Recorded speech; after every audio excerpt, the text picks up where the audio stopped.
जी बेटा प्रणाम। कहाँ से आए हैं? दिल्ली से। क्या शुभ नाम है? स्वाति। जी पूछिए बेटा स्वाति। मुझे ये प्रश्न है कि मतलब कई संतजन कहते हैं कि हमें जहाँ भी भंडारा लगा होता है जो सामर्थ्यवान है हमें भंडारा नहीं लेना चाहिए। जी विराजे जी, आपने प्रश्न किया कि जो भंडारा जो लोग करते हैं किसी को भी भंडारा नहीं लेना चाहिए जो सामर्थ्यवान है। अब पहली बात तो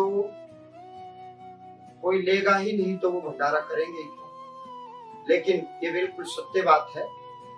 एकादशी को हम देखते हैं, निर्जला एकादशी को लोग जल पिलाते हैं और खुद निर्जल रहते हैं पुण्य कमाने के लिए कि मैं आज जलपान नहीं करूंगा पूरे दिन और अपने हिस्से का अपने भाग का जल किसी को भी पिला।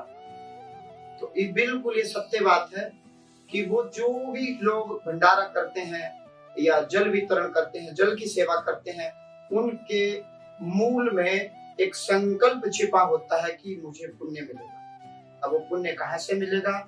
जो भी भक्त वहां आएंगे, जल पिएंगे या भंडारा पाएंगे, उनके खाते से पुण्य काट लिए जाते हैं और अमुक अमुक श्रद्धालु जो ये सेवाएं दे रहा है उसके खाते में वो पुण्य दे दिए जाते हैं। गुरु के यहाँ आप भंडारा पा सकते हैं क्योंकि गुरु और शिष्य का संबंध शाश्वत है।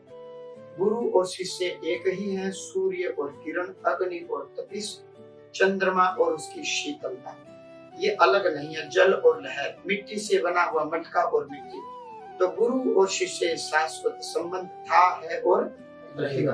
तो गुरु के दरबार में जैसे हम देखते हैं कि सतगुरु नानक के बाद गुरु का द्वार गुरुद्वारे में लंगर की व्यवस्था है, वहां कोई भी खाए क्योंकि गुरु और शिष्य एक ही है, नित्य है। आप यहाँ आए हैं, आप यहाँ भी भंडारा भोजन कर सकते हैं। कांवड़ यात्रा में आपने देखा होगा, दिल्ली में भी खूब हरिद्वार से चल करके कांवड़ चढ़ाई जाती है, रास्ते में लंगर सेवा होती है, पंडाल बना दिए जाते हैं। जो प्रबुद्ध जन होते हैं जो कांवड़ नहीं लाते और जो भी श्रद्धालु कांवड़ झुला करके वहां भंडारा पाते हैं, तो उनका एक अंश पुण्य का काट लिया जाता है और अमुक अमुक श्रद्धालु जो भंडारा दे रहा है उनके खाते में वो पुण्य डाल दिए जाते हैं।